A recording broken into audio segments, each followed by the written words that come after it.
Good evening, ladies and gentlemen. I am Sam Well, and welcome to another edition of Points in the Paint brought to you by For Frequency's Sake Podcast Network, where we talk all things NBA basketball. We are currently in the midst of the NBA Finals. Boston Celtics are up 3-1 over the Dallas Mavericks. Game 5 is tonight at 7:30 Central Time, in about a half hour from now. Dallas has another opportunity to close the series out. They got blown out in Game 4 last Friday night. Ended up losing by 38. I believe the final for that game. A second, pull it up.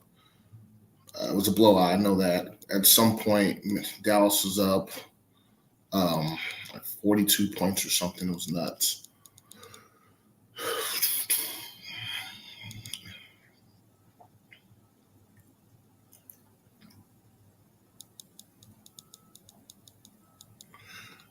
Last game, Dallas won 122-84. So is that 38 points? Yeah. So I can still do math. So Dallas beat Boston on Friday by 38 points. One of the most lopsided victories in NBA Finals history. Everybody for Dallas came out to play.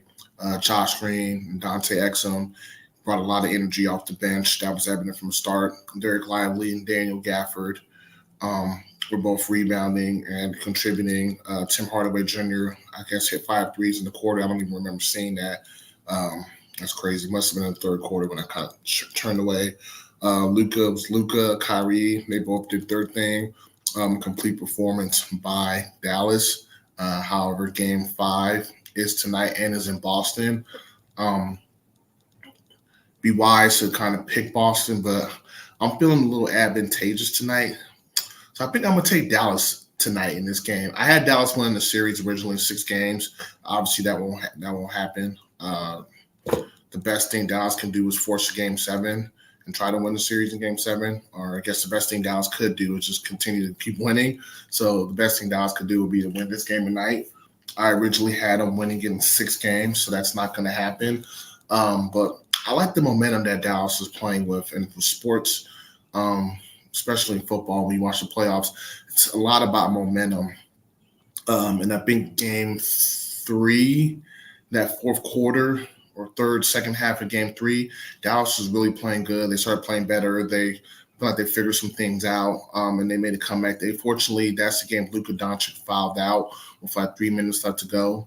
And I remember telling somebody the other day that if Luka had stayed in that game and didn't foul out, I think Dallas could have eked out a victory there.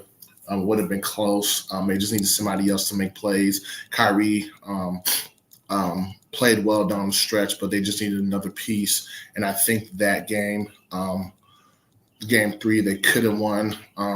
Didn't hang their hats on it. They came out and did their thing in Game 4. And I think that will continue in Game 5. I really think Dallas is playing good. I'm looking at the box score from Game 4, and Luka had 29, Kyrie had 21, Derek Lively had 11, Hardaway Jr. had 15. I don't even remember. I don't think I saw him hit a 3 in that game, but he was 5 for 7. I know he broke a record for most threes in the quarters, and I kept seeing that, but I don't remember him taking a shot. So it must have been the third quarter. Yeah. Or maybe the second quarter. But yeah, so Hardaway Jr. had 15. Lively had 11. Dante Exum had 10. I saw Exum hit a couple threes. But looking at the box score, like P.J. Washington only had 6. Derrick Jones Jr. had 5. Daniel Gafford had 7. Markieff Morris had 3. And crunch and bench garbage time minutes, as you say, when the game's already decided at hand. Max Kleber had 5.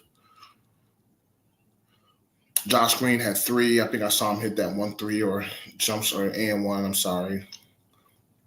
Dante Exum, I said at 10. I saw him play well. AJ Lawson at 2 and Tardy at 5, and that's probably in garbage time as well. But yeah, I mean, Kyrie and Luka were able to get to the rim, and that was big. It was really just a tale of 2 different teams and 2 different styles. Boston's really relied on the 3-point shot. They took 41 threes in Game 4, 14 of 41, shot 34%.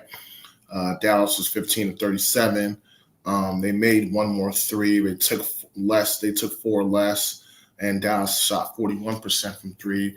But Dallas is getting a lot of points in the paint, and that's typical of Dallas. Like I always say, with Boston, they really like to rely on their 3-point shooting. So when that 3-point shot's not falling, they are vulnerable.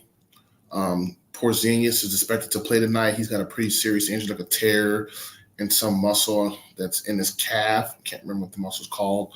But he's going to try to gut it out tonight. I wouldn't risk it, but I know this series is important for them because that injury can definitely lead to more. That leg just hasn't been right all postseason since he got hurt in the first round versus Miami. And so he's been, toughing it out. He's going to try to tough it out tonight. So kudos to him for trying to do that. Much respect to him for that. Let's see if I can see the name of the injury.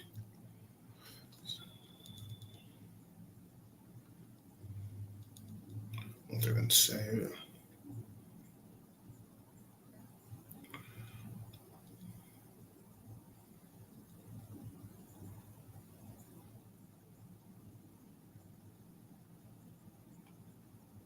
Okay, so Porzingis has a torn medial retinaculum, which is the dislocation of the posterior tibialis tendon in his left leg. Yeah, okay, so that's a pretty serious leg injury. He's a big man, so that's key. So again, kudos to him for trying to tough it out and play at the highest stage. Nobody's ever going to question his commitment to the game, so that's good there. So I think he'll give him some minutes and some stretches there. Or he might do what that one guy did for, I think it was David Lee for Golden State. I don't know if you guys remember that in 2015 or 14. I think it was one of those years. I want to say it's 14 or 15 playoffs. He had a pretty serious injury, and he definitely couldn't play, but he was out there warming up and practicing. I think that just gave his team a kind of boost. I could see Porzingis doing that. Most recently, I can't think of it. It happened recently again. I think it was Purdue basketball. Robbie Hummel had a serious injury, and he was out there warming up and he couldn't play. Or even this playoffs, OG Anunoby for the Knicks had that hamstring injury, and he did suit up and try to play and only lasted a few minutes, just tried to tough it out. So something about doing that. Maybe it's just sports, maybe it's masculinity, just empowering to see, in a sense, somebody just toughing it out, giving it all. It's definitely masculinity or sports or heck, anime.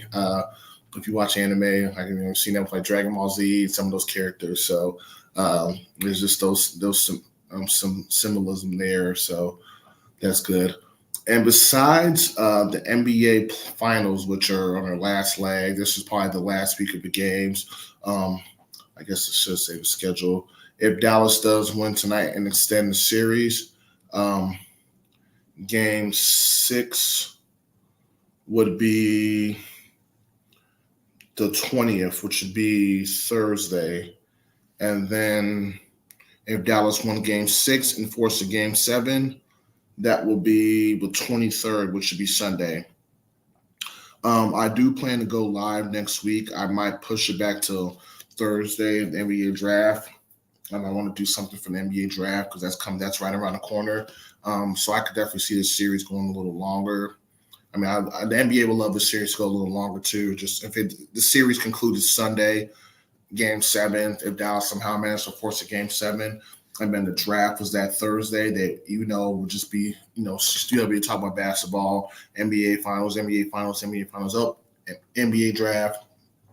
And what have we been talking about? Where's Bronny James going? Because that's the only draft player that they've talked about really so far. So I could definitely see this. I want the series to just go longer just for me from a sports fan, because if it ends tonight, I don't have basketball really to summer league. I have been tuning in some WNBA. And I do want to take this time to say, if NBA basketball is not your thing, we do cover other sports on for frequency's sake. We cover wrestling, we cover women's WNBA, baseball, soccer, football, NFL, collegiate sports, I believe, as well. Just check out our network. We got some great content for you guys. If you're just a sports fan, we have something for you in our channel, so definitely check it out. And I think I'm going to call it there for the night, guys. I want to get ready. I really want to watch this game and tune into this game. I'm really excited about it. But yeah, you're going to see me next week one way or another. Thank you for joining for another edition of Points in the Paint. I'm Sam Well, and I am signing out. Peace.